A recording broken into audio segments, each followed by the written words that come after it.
ప్రభువుని ప్రేమించిన స్త్రీ అన్నటువంటి అంశాల గురించి వాక్యం నుంచి నేర్చుకోవాలి. దేవుడు ఇచ్చినటువంటి ఆజ్ఞలో మొదటి ఆజ్ఞ ఏంటంటే, నీ పూర్ణ హృదయంతోనూ, నీ పూర్ణ బలముతోనూ, నీ పూర్ణ శక్తితోనూ, నీ పూర్ణ వివేకంతో నీ దేవుని ప్రేమించమని దేవుడు మొదట ఆజ్ఞించింది. రెండవ ఆజ్ఞ ఏంటంటే, నిన్ను అనే నీ పొరుగు వారిని ప్రేమించు అన్నటువంటి రెండవ ఆజ్ఞను దేవుడు ఇచ్చాడు. అయితే దేవుడు మనుషుల నుంచి కోరుకుంటున్నది ఏంటంటే, మనం దేవుణ్ణి ప్రేమించేవారిగా ఉండాలి అన్నటువంటిది దేవుని యొక్క ఆలోచన. అందుకే ప్రభు మత్తయి సువార్తలో ఏం చెప్పాడంటే, నాకంటే అన్నదమ్ములైన, అక్క చెల్లెళ్ళైన, బంధువులైన, ఇళ్ళనైనా భూములనైనా ఎక్కువగా ప్రేమించేవాడు నాకు పాత్రుడు కాదు. అంటే భూమి మీద క్రైస్తవురాలుగా ఉన్న నీవు ప్రభు కంటే దేనిని ఎక్కువగా ప్రేమించుకోవాలి. మొదటగా నువ్వు ప్రేమించాల్సి వస్తే నీ ప్రభుకే మొదటి స్థానాన్ని ఇవ్వాలి. ఆ తర్వాతే నీ భర్త అయినా, భార్య అయినా, పిల్లలైనా, అన్నదమ్ములైనా, అక్క చెల్లెలైనా ఎవరైనప్పటికీ కూడా ప్రభు తర్వాత ఎవరైనా కానీ ప్రభు ముందు ఎవరు పొందకూడదండి. ప్రభు కంటే ఎక్కువ ఎవరు పొందకూడదండి. కాబట్టి దేవుడు మొదట మనల్ని ప్రేమించాడు. దేవుడి లోకాన్ని ఎంతో ప్రేమించాడు. కాగా తన అద్వితీయ కుమారునిగా పుట్టిన వారి అంటూ విశ్వాసం ఉంచే ప్రతివాడు నశింపక నిత్య జీవం పొందేటట్లు తన కుమారుడైన యేసుక్రీస్తుని మన కొరకు భూమి మీద ప్రభు తండ్రి అయిన దేవుడు ప్రవేశించాడు. కాబట్టి తన కుమారుడైన యేసుక్రీస్తుని మన కొరకు బలిగా అర్పించినంతగా దేవుడు మనల్ని ప్రేమించాడు. మొదట ఆయన మనం ప్రేమించామని కాదు, కానీ ఆయనే మనల్ని ఏం చేశాడంటే ప్రేమించాడు. కాబట్టి ప్రభువు ప్రేమను చూసినటువంటి వారు, ప్రభువు ప్రేమను అనుభవించినటువంటి వారు, ప్రభువు రక్షణలోకి వచ్చినటువంటి వారు మొదటగా ప్రేమించేటప్పుడు ప్రభువుని ప్రేమించాలి, వాక్యాన్ని ప్రేమించాలి అన్నటువంటి అంశాన్ని, అనేక విషయాన్ని మనం తెలుసుకుంటూ ఉంటారండి. దేవుళ్ళలోకి వచ్చిన తర్వాత, రక్షణ పొందిన తర్వాత, మారుమనసు పొందిన తర్వాత, వాక్యాన్ని వింటున్న తర్వాత మనం ప్రేమించాల్సింది లోకాన్ని కాదు, కానీ మనం ప్రేమించాల్సింది ప్రభువుని. అందుకే మరి యోహాను పత్రికలో కూడా ఏం రాయించాడంటే, లోకమునైనను లోకంలో ఉన్న వాటినైనను ప్రేమించు అని చెప్పండి. కాబట్టి మనం ప్రేమించాల్సింది ప్రభువుని. అందరికంటే మొదటి స్థానం ప్రభువుది, అందరికంటే మొదటి స్థానం వాక్యానికి, అందరికంటే మొదటి స్థానం మన దేవునిది. నీ హృదయంలో, నీ పూర్ణ హృదయంతో నీ ప్రభువుని ప్రేమించు, నీ పూర్ణ మనసుతో నీ ప్రభువుని ప్రేమించు, నీ పూర్ణ వివేకంతో, నీ పూర్ణ బలముతో, నీ పూర్ణ శక్తితో, నీ పూర్ణ ఆత్మతో నీ ప్రభువుని ప్రేమించు. కాబట్టి అట్టి విధమైనటువంటి ప్రేమను ప్రభువు మీద నీవు కలిగి ఉండాలి. అట్టి విధమైన ప్రేమ ప్రభు మీద నీవు కలిగి ఉండాలి. ఈరోజు మనం నేర్చుకోబోతున్నటువంటి అంశాలు ప్రభువుని ప్రేమించిన స్త్రీ అన్నటువంటి అంశాన్ని ఈరోజు మనం చూసినట్లయితే, యోహాను రాసిన సువార్త 20వ అధ్యాయం మొదటి నుండి కొన్ని మాటలు మనం చూద్దామంటే, ఆదివారమున ఎక్కడో చీకటిగా ఉన్నప్పుడు మగ్దలేని మరియ పెద్దలకడ సమాధి యొద్దకు వచ్చి సమాధి మీద ఉండిన రాయి తీయబడి ఉండుట చూచెను గనుక ఆమె పరిగెత్తుకొని సీమోను పేతురు వద్దకును యేసు ప్రేమించిన ఆ మరి యొక్క శిష్యుని యొద్దకును వచ్చి ప్రభువును సమాధిలో నుండి ఎత్తుకొని పోయి ఆయనను ఎక్కడ ఉంచినో ఎరగమని చెప్పారు. అందరూ జాగ్రత్తగా ఉన్నారు. యేసుక్రీస్తు ప్రభువాన్ని సిలువ వేశారు. ఆయన శ్రమ పడ్డాడు, కొట్టబడ్డాడు, సిలువలో తన ప్రాణాలను పెట్టాడు. ఆఖరి రక్త పొట్టు వరకు కూడా మనుషులందరి నిమిత్తం కూడా ప్రభు అయిన యేసు భూమి మీద కాల్చాడు. మనుషులందరి నిమిత్తం తన ప్రాణాలు పెట్టాడు. ఎందుకంటే ఆయన రక్తం ద్వారా మనిషి పాపం నుండి విమోచన పొందాలని, ఆయన రక్తం ద్వారా మనిషి యొక్క పాపాలు కడిగివేయబడాలని, ఆయన రక్తం ద్వారా మనుషులకు మరి నీతిమంతులుగా మార్చబడాలని, ఆయన రక్తం ద్వారా పరలోకం రావాలని, ఆయన రక్తం ద్వారా దేవుని ఉగ్రత నుండి మనుషులు కాపాడబడాలని ప్రభువైన యేసుక్రీస్తు తన రక్తాన్ని అంతటినీ ఈ భూమి మీద కాల్చాడండి. అయితే ఇక్కడ మనం చూసినట్లయితే మరి యేసుక్రీస్తు చనిపోయారు, 3 రోజులు అయిపోతున్నాయి. ఆదివారం ఉదయాన్నే మరి యేసుని ప్రేమించినటువంటి ఒక స్త్రీ ఉందండి. ఆమె పేరు చెప్పారంటే మగ్దలేనే మరియ.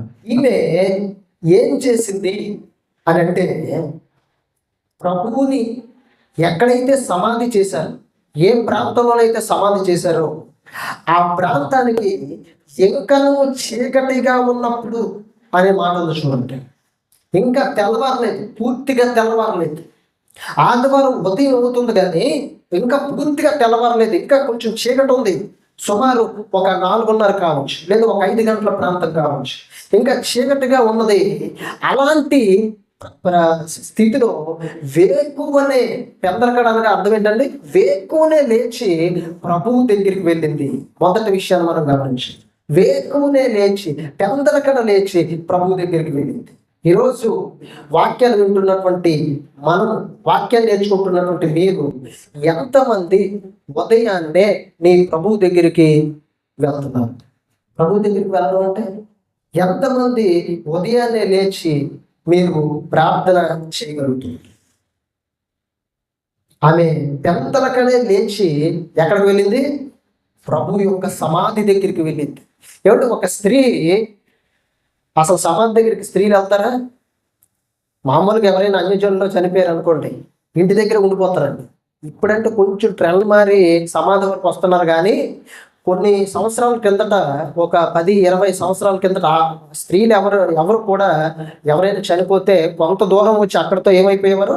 ఆగిపోయేవారు. పురుషుడు మాత్రమే సమాధి కార్యక్రమం చేసేవారు. సర్వసాధారణంగా స్త్రీలు సమాధి దగ్గరికి వచ్చేటువంటి పరిస్థితి ఉండదు. అయితే సమాధి కార్యక్రమం అయిపోయిన తర్వాత 3వ రోజు, సమాధి కార్యక్రమం అయిపోయిన తర్వాత 3వ రోజు ఒక స్త్రీ సమాధి దగ్గరికి వెళ్ళిందంటే మీరు అర్థం చేసుకోవాలి, ఆమె ప్రభు అంటే ఎంత ఆవిడకి ఇష్టం, ప్రభు అంటే ఎంత ప్రేమో మీరు అర్థం చేసుకోవాలి. ప్రభు అంటే ఎంత ప్రేమో, ప్రభువుని ఎంత ప్రేమిస్తుందో, ప్రభు అంటే ఎంత ప్రేమ, అభిమానం ఉన్నాయో ఆవిడికి మనం అర్థం చేసుకోవాలి. అందరికడే చీకటగా ఉన్నప్పుడే సమాధి దగ్గరికి వెళ్ళింది. ఈరోజు మరి ఎంతమంది ఉదయాన్నే లేచి నీ ప్రభు దగ్గరికి వెళ్ళగలుగుతున్నారు? ఉదయాన్నే లేచి మోకరించగలుగుతున్నారు? ఉదయాన్నే లేచి మీ ప్రభు దగ్గరికి వెళ్ళి ప్రార్థన చేయగలుగుతున్నారు? ఉదయాన్నే దేవుని సన్నిధిలో దేవునితో గడపగలుగుతున్నారు? ఎంతమంది గడపగలుగుతున్నారు? ఎంతమంది నీ ప్రభుతో గడపగలుగుతున్నారు, ప్రార్థన చేయగలుగుతున్నారు? ఆమె ఉదయాన్నే లేచి ప్రభు దగ్గరికి వెళ్ళింది. ఉదయాన్నే లేచి ప్రభు యొక్క సమాధి దగ్గరికి వెళ్ళిందండి. ఉదయం ఆదివారం ఇంకా చీకటిగా ఉన్నప్పుడు మగ్దలేని మరియ పెందలకడ సమాధి దగ్గరికి వచ్చి సమాధి మీద ఉండిన రాయి తీయబడి ఉండుట చూచెను. పరిగెత్తుకొని సీమోని పేతురు దగ్గరకు, తను యేసు ప్రేమించిన ఆ మరి యొక్క శిష్యుని యొద్దకు వచ్చి ప్రభువును సమాధి నుండి ఎత్తుకొని పోయి ఆయన ఎక్కడ ఉంచినో ఎరగమని చెప్పాను. యేసుక్రీస్తుతో పాటు 3.5 సంవత్సరాల పాటు పేతురు సువార్త ప్రకటించాడు. సువార్త పరిచర్యలో, దేవుని రాజ్యం విస్తరణలో పేతురు ఉన్నాడు. యేసు ప్రేమించిన శిష్యుడు అంటే యోహాను. యోహాను కూడా సువార్త ప్రకటించే పరిచర్యలో ప్రభుతో పాటు 3.5 సంవత్సరాలు తిరిగాడు, సువార్త ప్రకటించాడు, ప్రభుతో కలిసి భోజనం చేశాడు, ప్రభుతో కలిసి నిద్రించాడు, అన్ని చేశాడు. అయితే ఆదివారమున తెల్లవారుచుండగా ఇంకా చీకటిగా ఉన్నప్పుడు పెద్దలకడ పేతురు సమాధి దగ్గరికి వెళ్ళలేదు, కానీ యోహాను సమాధి దగ్గరికి వెళ్ళలేదు. కానీ ఒక స్త్రీ, మగ్దలేనే మరియ అనబడినటువంటి స్త్రీ మాత్రం తెల్లగా సమాధి దగ్గరికి వెళ్ళింది. తెల్లగా సమాధి దగ్గరికి వెళ్ళింది. శిష్యులు ఎవరు సమాధి దగ్గరికి వెళ్ళలేదు. ఇంకా పేతురు వెళ్ళలేదు, యోహాను వెళ్ళలేదు, అపోస్తలులు ఎవరు కూడా వెళ్ళలేదు. కానీ ఒక స్త్రీ మాత్రం సమాధి దగ్గరికి వెళ్ళింది. ఎందుకు సమాధి దగ్గరికి వెళ్ళిందని అంటే, ప్రభువు మీద ఎంతటి ప్రేమ కలిగి ఉందో మనకి ఇక్కడ అర్థమవుతుంది. ప్రభువు మీద ఎంతటి ఆసక్తి కలిగి ఉందో ఇక్కడ మనకు అర్థమవుతుంది.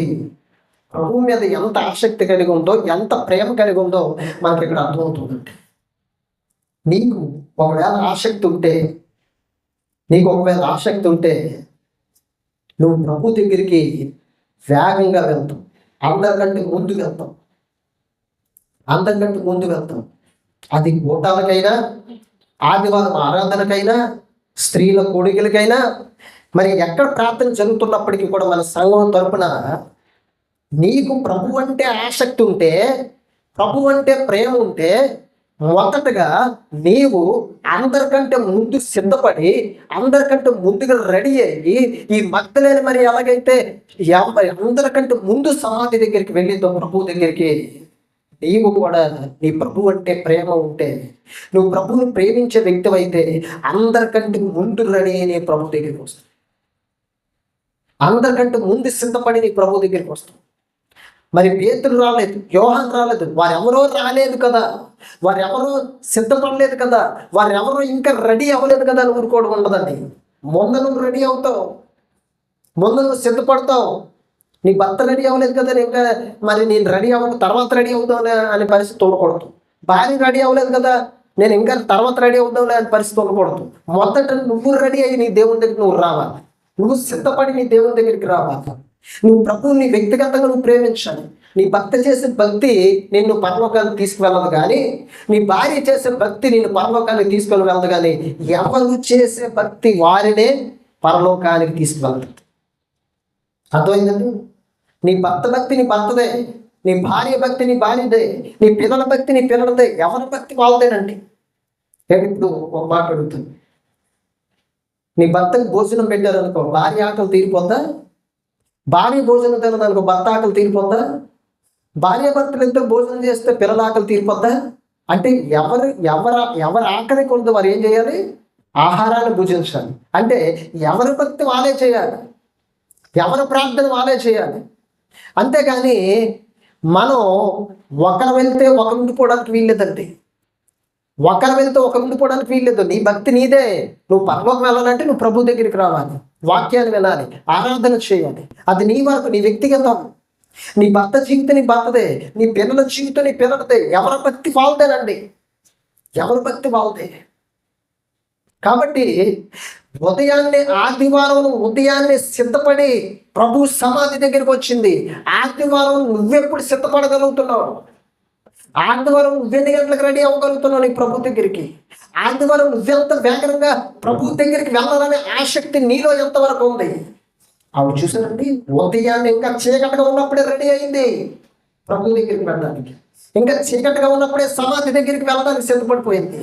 నా ప్రభు దగ్గరికి వెళ్ళాలన్నటువంటి ఆసక్తి నా ఆవిడలో కనిపిస్తుంది. ఈరోజు అటువంటి ఆసక్తి నీలో ఎంతవరకు ఉంది? అటువంటి ఆసక్తి నీలో ఎంతవరకు ఉంది? ఒకసారి ఆలోచించండి. ఇంకా చదువుతాం. ఏం చేసిందంట తర్వాత? సమాధి వద్దకు వచ్చి సమాధి మీద ఉండిన రాయి తీయబడి ఉండుట చూచెను. 2వ గనుక ఆమె పరిగెత్తుకొని సీమోను పేతురు వద్దకు, యేసు ప్రేమించిన ఆ మరి ఒక శిష్యుని వద్దకు వచ్చి, ప్రభువును సమాధిలో నుండి ఎత్తుకొని పోయిరి, ఆయన ఎక్కడ ఉంచిరో ఎరగమని చెప్పిన వెంటనే ఈవిడు వెళ్ళేసరికి ఏం జరిగిందంటే సమాధి మీద ఉన్నటువంటి రాయిని తొలగించాను. ప్రభువుని సమాధి చేసేటప్పుడు ఒక పెద్ద రాయిని ఆ సమాధికి అడ్డుగా పెట్టారు. మరి ఈవిడ వెళ్ళే సమయానికి ఏం జరిగిందంటే ఆ సమాధి మీద ఉన్న రాయి బయటికి కొంచెం పక్కకి తొలగించబడి ఉంది. ఈవిడికి భయపడింది. అయ్యో, ప్రభు సమాధి ఖాళీగా ఉందంటే ప్రభు సమాధిలోనికి మరి ఆ వెళ్ళిపోవడానికి రాయిని పక్కకి ఎవరు దొరికించారు అని భయపడి పరిగెత్తి ఇదిగో పేతురు దగ్గరికి, యోహాను దగ్గరికి వెళ్ళి, అయ్యా ఇదిగో చూడండి, ప్రభు సమాధి దగ్గరికి నేను వెళ్ళి చూసేసరికి అక్కడ రాయి లేదు, ఆ రాయి పక్కకు దొరికించబడి ఉంది. ఆ రాయి పక్కకి ఎవరో పెట్టేశారని చెప్పి ఏమంటుందో చూడండి. అక్కడ ప్రభువును సమాధిలో నుండి ఎత్తుకొని పోయిరి. ఏం చెప్పిందండి? ప్రభు లేడు లోపల. అసలు సమాధి దగ్గరికి వెళ్తే రాయేమో పక్కకు ఉంది.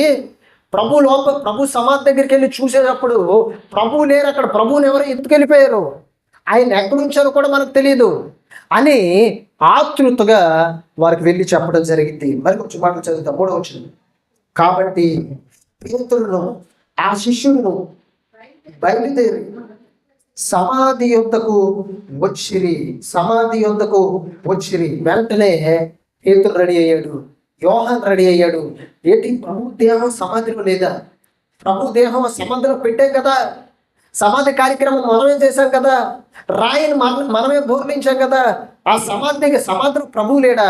పైగా రాయి ఏమో పక్కకు దొర్లించబడి ఉందా ఏంటని చెప్పి చూద్దామని చెప్పి వాళ్ళందరూ కూడా వారిద్దరు కూడా బయలుదేరారండి. వారిద్దరు కూడి పరిగెత్తుచుండగా ఆ శిష్యుడు పేతురు కంటే త్వరగా పరిగెత్తి ముందుగా సమాధి యొద్దకు వచ్చి వంగి నారబట్టలు పడినట్టు చూచను కానీ అతడు సమాధిలో ప్రవేశించలేదు. అంతటి సీమోను పేతురు అతను వెంబడి వచ్చి సమాధిలో ప్రవేశించి నారబట్టలు పడినట్టు ఆయన తలరుమాలు నారబట్టలు యొద్ద ఉండక వేరుగా ఒక చోట పెట్టి చూచాను. వెంటనే పేతురు యోహాను పరిగెత్తడం మొదలు పెట్టారండి. ప్రభు దేహం అక్కడ లేదా?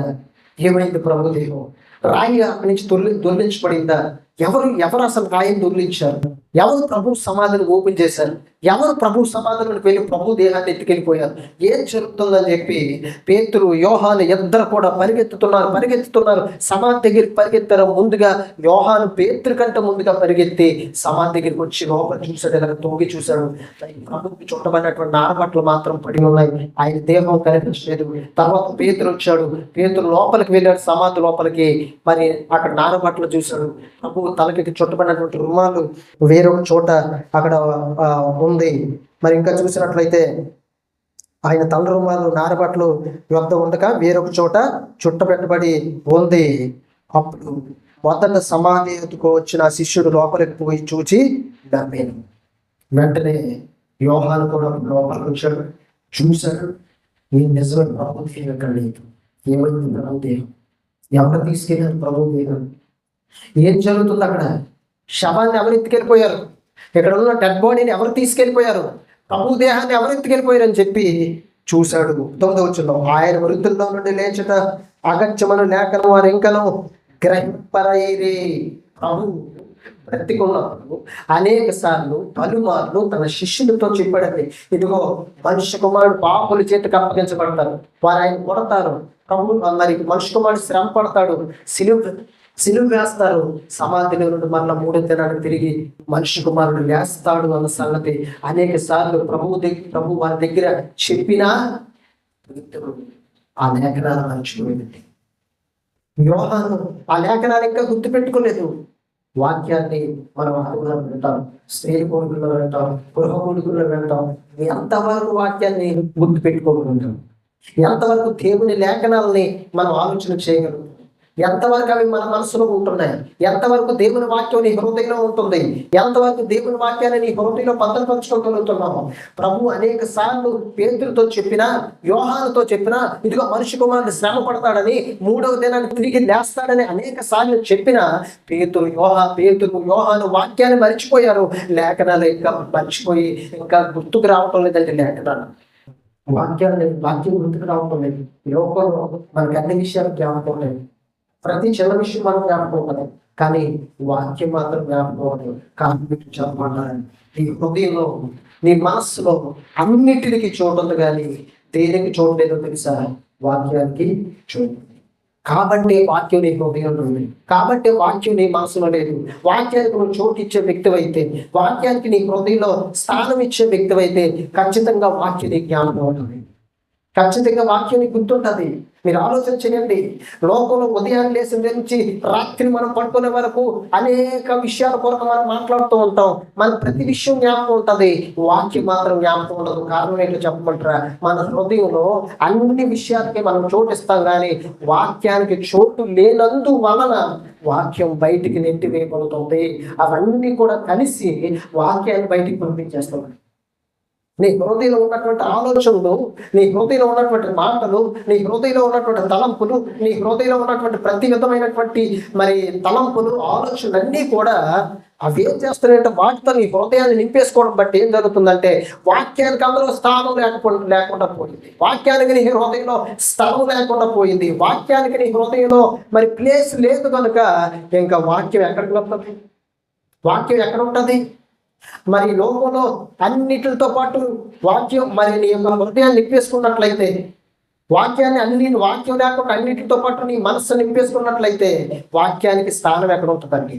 వాక్యానికి స్థలం ఎక్కడ ఉంటుంది? కాబట్టి మనం ఏం చేయాలంటే నీ హృదయాన్ని ముందు ఖాళీ చేయాలి, నీ మనస్సును ముందు ఖాళీ చేయాలి. వాక్యంతో నీ హృదయం నింపబడాలి, దేవుని మాటలతో నీ యొక్క మనస్సు నింపబడాలి, దేవుని బోధతో నీ మనస్సు నింపబడాలండి. అందుకే ప్రభు ఏం చెప్పారు తెలుసా? మీరు నా యొద్దను నా మాటలు మీ యొద్దను ఉంచండి. అంటే మనం ఆయన మాటలు మన దగ్గర ఉంచుకోవాలి, మనం దాచుకోవాలి, ఆయన మాటలకు మనం హృదయంలో స్థలం ఇవ్వాలి. కాబట్టే ఈరోజు మీరు అర్థం చేసుకోండి, వాక్యం ఎందుకు జ్ఞాపకం ఉండటం లేదంటే వాక్యానికి నీ హృదయంలో స్థలం లేదు కాబట్టి, వాక్యానికి నీ హృదయంలో స్థానం లేదు కాబట్టి, వాక్యం బయటికి వెళ్ళిపోతుంది కాబట్టి అది ఎలా ఉందో తెలుసా? త్రోవ పక్కన పడిన విత్తనాల వలె ఉంది కనుక అది ఫలించటం లేదండి. వెంటనే కృష్ణుడు ఎత్తుకుని వెళ్ళిపోతున్నాడు. కాబట్టి నువ్వు నీ యొక్క హృదయంలో నీ మనసులో వాక్యానికి స్థానం ఇవ్వాలి. పేతురుతో యోహానుతో ప్రభు పలుమార్లు చెప్పాడు నేను తిరిగి లేస్తానని చెప్తే మరి కానీ సమాధిని చూశారు, నారు బట్టలు చూస్తున్నారు, తన రుమాలు చూస్తున్నారు, ప్రభు దేహం అక్కడ లేకపోవడం చూస్తున్నారు. అయినా సరే వాళ్ళకి ఏం జ్ఞాపకం రావటం లేదు? లేఖనాలు జ్ఞాపకం రావటం లేదు. ప్రభువు చెప్పిన లేఖనాలు జ్ఞాపకం రావటం లేదు. ప్రభు తిరిగి లేస్తానని చెప్పినటువంటి మాటలు వారికి జ్ఞాపకం రావటం లేదండి. చూడండి ఎంత మరి దురదృష్టకరమైన విషయం, ఎంత దురదృష్టకరమైన విషయం. ప్రభువు నీకు పరలోకాన్ని ఇస్తాడని వాక్యంలో చెప్పినా, నిత్య జీవాన్ని ఇస్తాడని వాక్యంలో చెప్పినా, నేను క్షమిస్తానని వాక్యంలో చెప్పినా, ఇదిగో నీ దేవుని కొరకు నువ్వు జీవించాలని వాక్యంలో చెప్పినా, దురదృష్టకరమైన విషయం ఏంటంటే వాక్యానికి మన హృదయంలో స్థలం లేనందు వలన అవి మనకి జ్ఞాపకం రావటం లేదండి, అవి మనకు గుర్తు రావటం లేదండి. కాబట్టి అక్కడ చెప్తున్నాడు చూడండి, ఇంకా 10వ వచనం చదువు. అంతటా ఆ శిష్యులు తిరిగి తమ వారి యొద్దకు వెళ్ళిపోయింది. 11వ వచనం. అయితే మరియ సమాధి బయట నిలిచి ఏడ్చుచుండెను. చూడండి, పేతురు యేసు ప్రేమించినటువంటి శిష్యుడైనటువంటి యోహాను సమాధి దగ్గరికి వచ్చారు, చూశారు, మరలా ఇంటికి వెళ్ళిపోయారండి, మరలా ఇంటికి వెళ్ళిపోయారు. కానీ మగ్దలేని మరి ఏం చేస్తుందో చూడండి అక్కడ.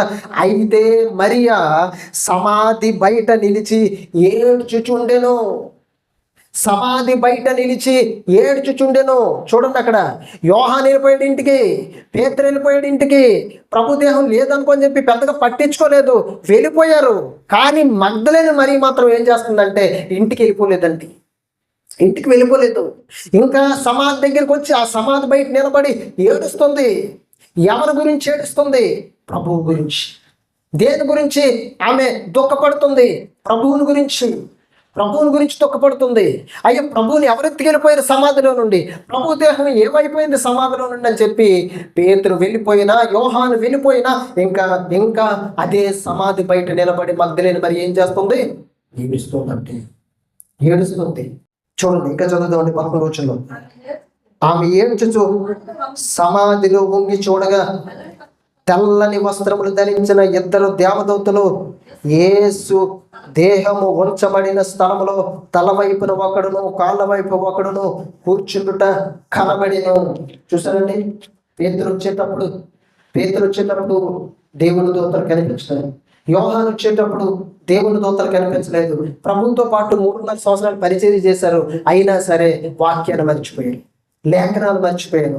ప్రభు దేహం లేనప్పుడు వెతకకుండా, ఏమైపోయిందని ఆలోచన చేయకుండా, అసలు ప్రభు దేహం మీద అసలు ఇంట్రెస్ట్ అనేటువంటిది లేదు. అంటే ఏం జరుగుతుందంటే ఇంటికి వెళ్ళిపోయారు. మామూలుగా కలవరం లేదు, భయం లేదు, అయ్యో ప్రభు దేహం ఏమైపోయింది ఎక్కడని చెప్పానటువంటి ఆలోచన లేదు, చింత లేదు.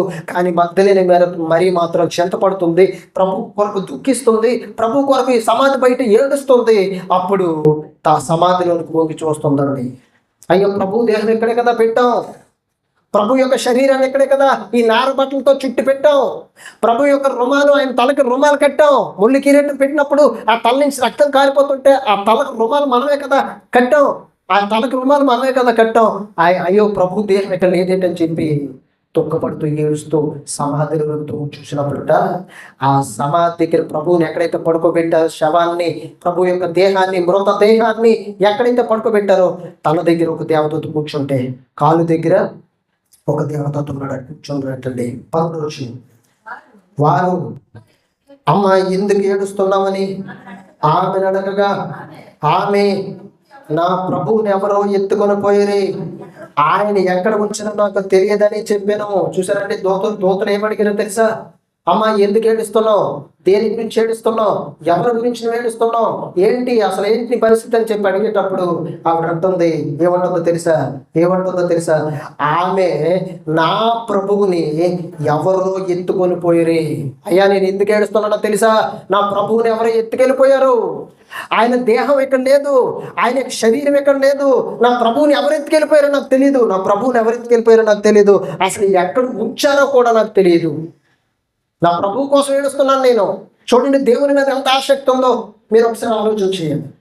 ఎంత దేవుని ప్రేమిస్తుందో, ఎంత ప్రభువుని ప్రేమిస్తుందో ఒకసారి మనం ఆలోచన చేయాలండి. తన భర్త గురించి కూడా అంత, తన కుటుంబీకుల గురించి కూడా, లేకపోతే తనకు ఉన్నటువంటి ఎవరైతే రక్త సంబంధికులు ఉన్నారో వారి గురించి కూడా అంత ఏం చూడకపోవచ్చేమో. కానీ ప్రభువు దేహం ఎప్పుడైతే కనిపించలేదో ప్రభువుని గురించి ఏడుస్తుంది. ఇంటికి వెళ్లకుండా అదే సమాధి బయట నిలబడి ఏడుస్తుంది.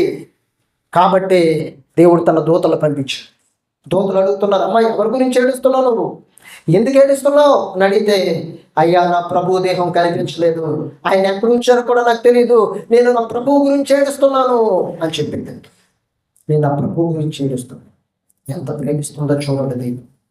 ఆమె ఈ మాట చెప్పి వెనుక తట్టు తిరిగి యేసు నిలుచుండుట చూచను గాని ఆయన యేసు అని గుర్తుపట్టలేదు. వెంటనే దేవుడు దూతలతో మాట్లాడి ఏమంటుందో తెలుసండి, వెనక్కి తిరిగింది, అక్కడే ప్రభు నిలబడి ఉన్నాడు. వెనక్కి తిరిగింది, ప్రభు అక్కడే నిలబడి ఉన్నారు. యేసు నిలిచుండుట చూచను గాని ఆయన యేసు అని గుర్తుపట్టలేదు. యేసు నిలబడడం చూసింది కానీ యేసు ప్రభు అనుకోవటం లేదు. 15వ వచనం, యేసు అమ్మ ఎందుకు ఏడ్చుచున్నావు, ఎవరిని వెతుకుచున్నావు.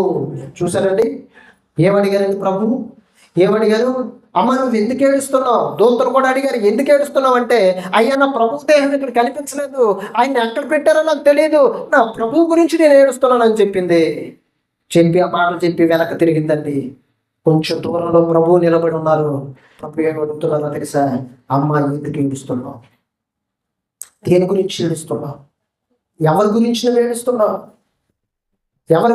ఏడుస్తున్నావు, దేనికి ఏడుస్తున్నావు అని అడిగితే ఇంకేం చెప్పారు, ఇంకేమన్నారు చూడండి అక్కడ, ఎవరిని వెతుకుచున్నావు.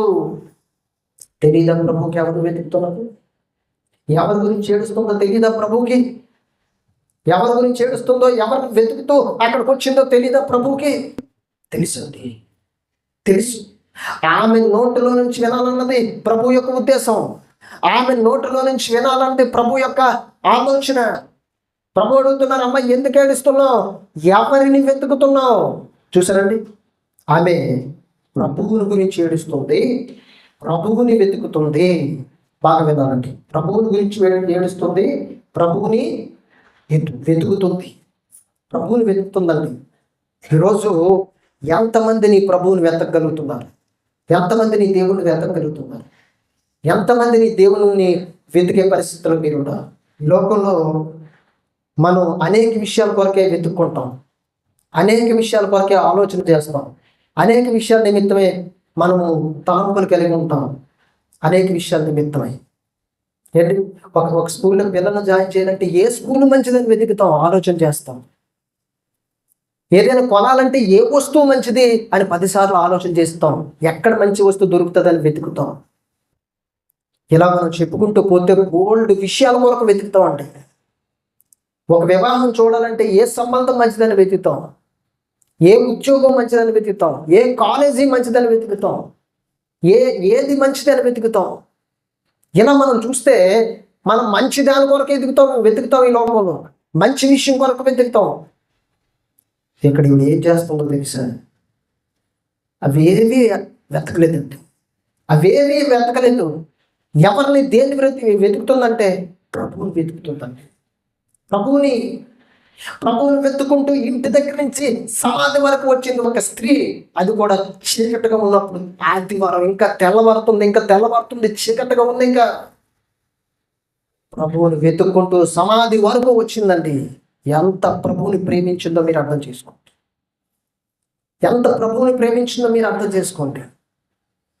ప్రభువుని ఈరోజు నువ్వు వెతకగలుగుతున్నావా?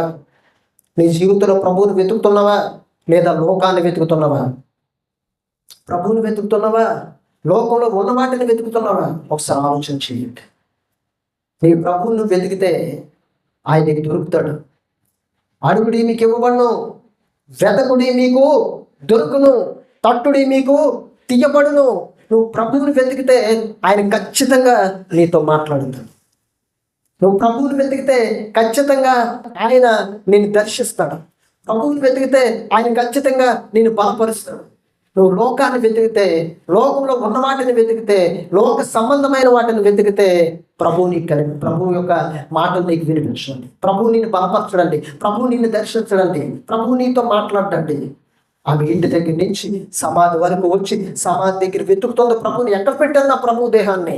ఎక్కడ ఉంచారు నా ప్రభు దేహాన్ని? ఏం చేశారు నా ప్రభు దేహాన్ని అని చెప్పి వెతుకుతుంది.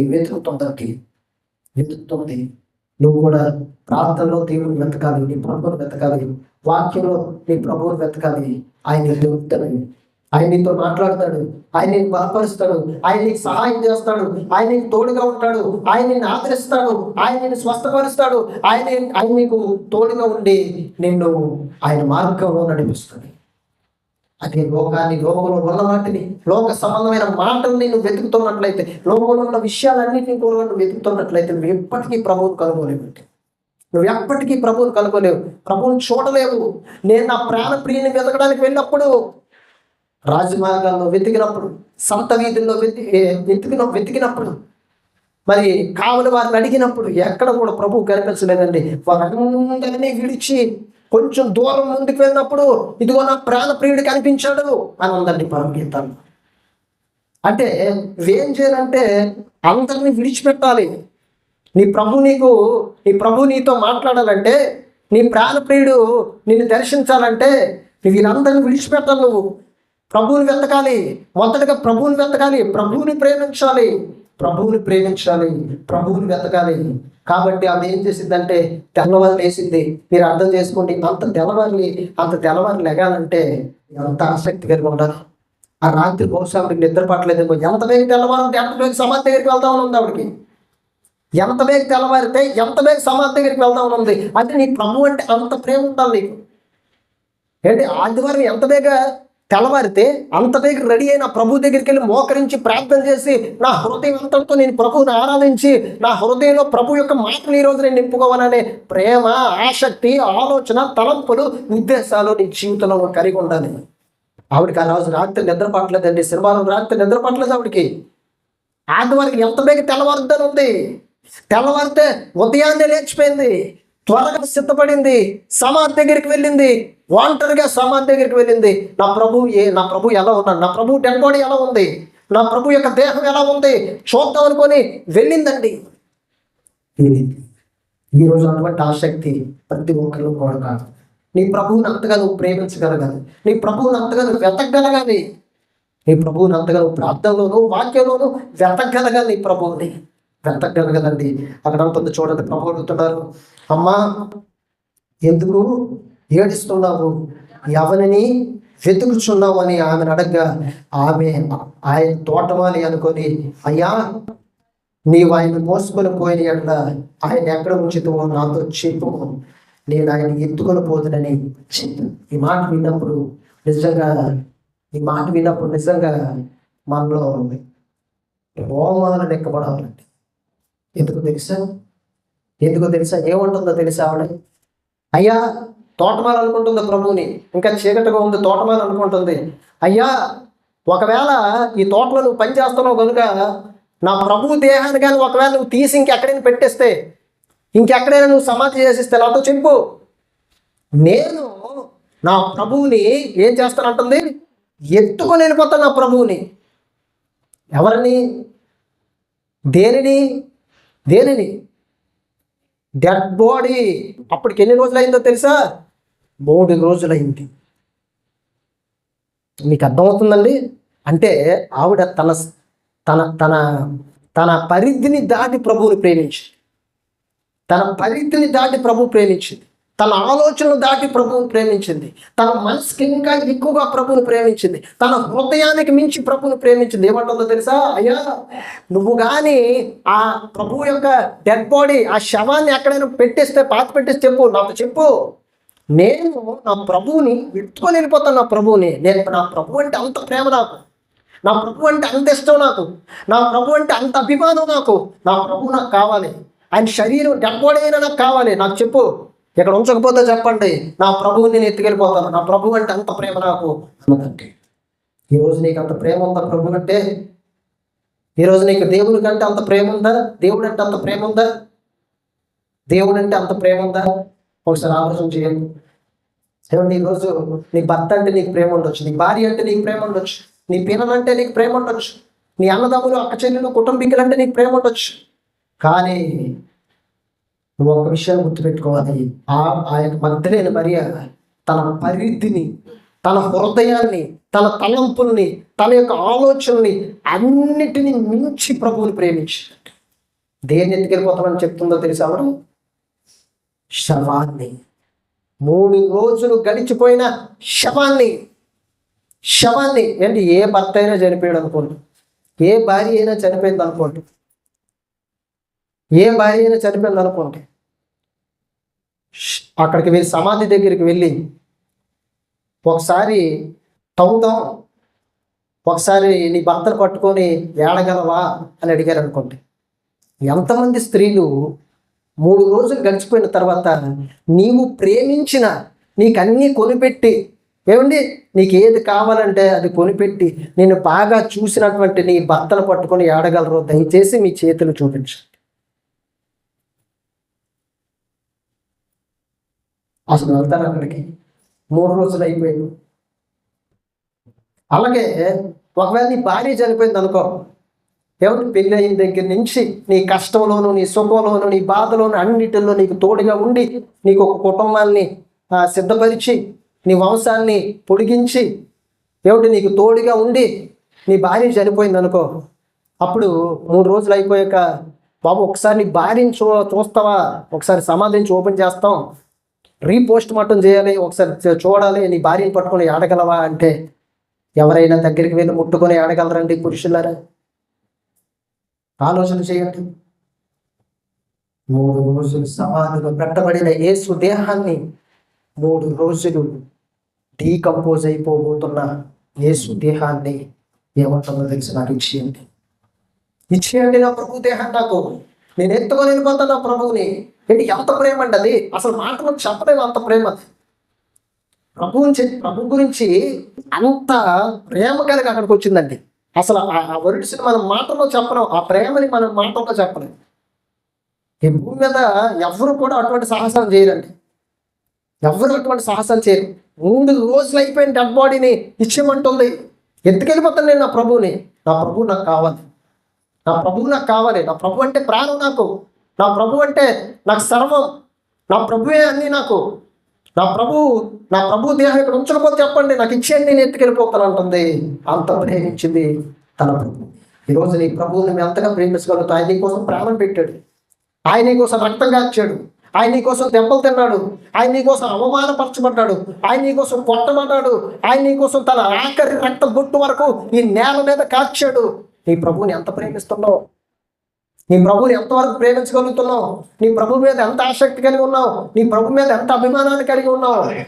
ఏంటి, నీ ప్రభు అంటే నీకు అర్థమైతే, నీ ప్రభు మీద నీకు ప్రేమ ఉంటే, నీ ప్రభు మీద నీకు అభిమానం ఉంటే, నువ్వు ఎంతగా ఆయన ఆరాధిస్తావో తెలుసా? ఎంతగా ఆయన స్తుతిస్తావో తెలుసా? ఎంతగా ఆయన గణపరుస్తావో తెలుసా? ఎంతగా ఆయన ప్రేమిస్తావో తెలుసా?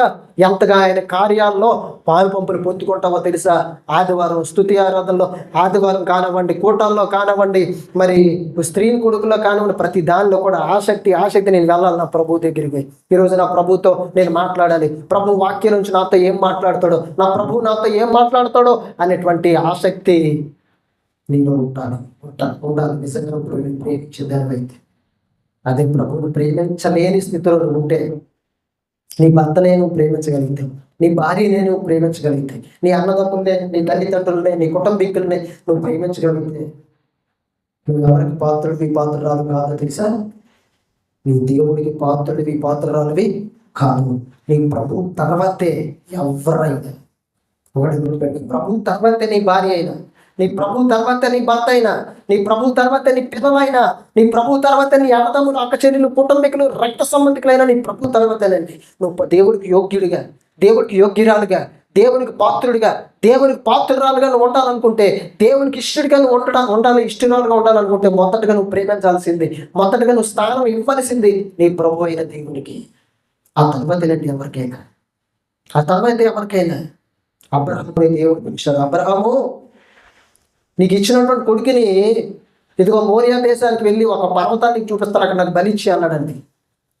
100 సంవత్సరాలు విశ్వాసం కలిగి ఎదురు చూసి 100 సంవత్సరాలు అప్పుడు దేవుడు కొడుకునిస్తే దేవుడు అన్నాడు, నీ కొడుకుని నాకు అక్కడ బలిచ్చి అన్నాడండి. అబ్రహాం ఏం చేసేదో తెలుసు, అబ్రహాం ఏం చేసేదో తెలుసా? తెల్లవారి లగ్గానే, రాత్రి దేవుడు మాట్లాడితే తెల్లవారి లగ్గానే గాడిదలకు గంతలు కట్టి, కర్రలు చీల్చి, పనివాళ్ళను సిద్ధం చేసి, కత్తి పట్టుకొని, ఏమంటే నిప్పు పట్టుకొని మోరియా దేశానికి బయలుదేరి పనుల్ని గాడిదల్ని కింద ఉంచాడు. మేము పైకి వెళ్ళి దేవుని ఆరాధన చేసి వస్తామని చెప్పాడు, దేవునికి మొక్కు వస్తామని చెప్పాడు. ఇద్దరు కూడా కొండ ఆ పర్వతం ఎక్కుతున్నారు, ఇస్సాకు అబ్రహాం. కొంచెం దూరం వెళ్ళారు. ఇస్సాకు అడుగుతున్నాడు, తండ్రి మా దగ్గర బలి కొరకు కర్రలు ఉన్నాయి, ముట్టించడానికి అగ్గి ఉంది, కత్తి ఉంది, వధించడానికి కత్తి ఉంది, మరి గురిపిల్లేది అని అడిగాడు. అప్పుడు అబ్రహాం అన్నాడు, యెహోవా ఈరే, యెహోవా చూసుకుంటాడు, దేవుడు చూసుకుంటాడు పదాలు అని చెప్పాడు. ఇద్దరు కూడా మీదకి వెళ్ళిపోయారు, ఇద్దరు కూడా మీదకి వెళ్ళిపోయారు. అబ్రహాముకు తెలుసు, అబ్రహాము ఎవరిని బలి ఇవ్వాలో అబ్రహాముకి మాత్రమే తెలుసు. ఇంకో విషయం చెప్తాను చూడండి. అబ్రహాము బయలుదేరేటప్పుడు తన భార్య అయిన శారాకు కూడా చెప్పలేదు ఎక్కడికి వెళ్తున్నాము అని సంగతి. ఒకవేళ శారాకు చెప్పుంటే ఒప్పుకోకపోయి ఉండొచ్చు. ఇదేంటి 100 సంవత్సరాలప్పుడు ఎదురు చూస్తే దేవుడు పిల్లల్ని ఇస్తే ఇప్పుడేమో బలిచ్చిమంటారా, ఇది ఎంతవరకు కరెక్ట్, వద్దు అనే పరిస్థితి ఏర్పడుతుందేమో.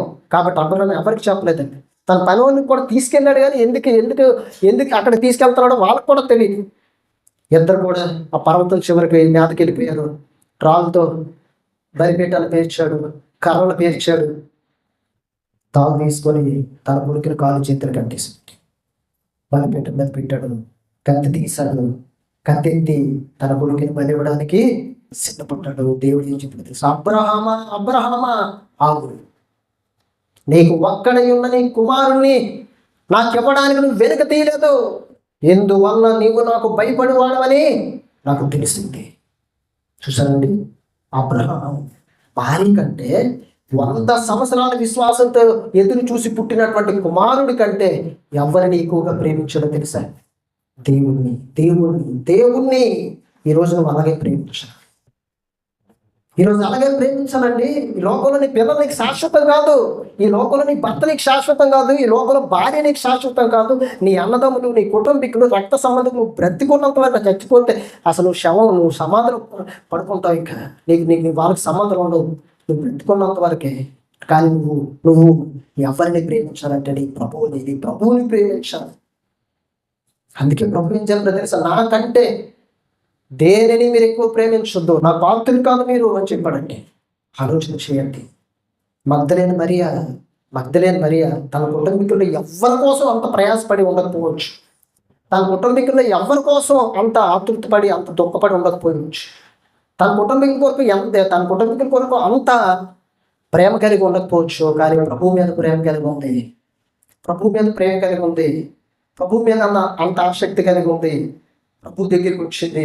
ప్రభు అడుగుతున్నారు, ఎందుకమ్మా ఏడుస్తున్నావు, ఎవరిని వెతుకుతున్నావు అంటే, అయ్యా నా తోట మన అనుకుని ఏమంటుందో తెలుసా, నీవు ఆయన మోసుకొని పోయిన ఎక్కడి నుంచో వచ్చి నేను ఆయన్ని ఎంతో వెళ్ళిపోతాను అంటే, ప్రభువు శరీరాన్ని, డెడ్ బాడీని, శవాన్ని కూడా ఎత్తుకొని వెళ్ళిపోయే అంత ప్రేమ మగ్దలేని మరియలో ఉందండి.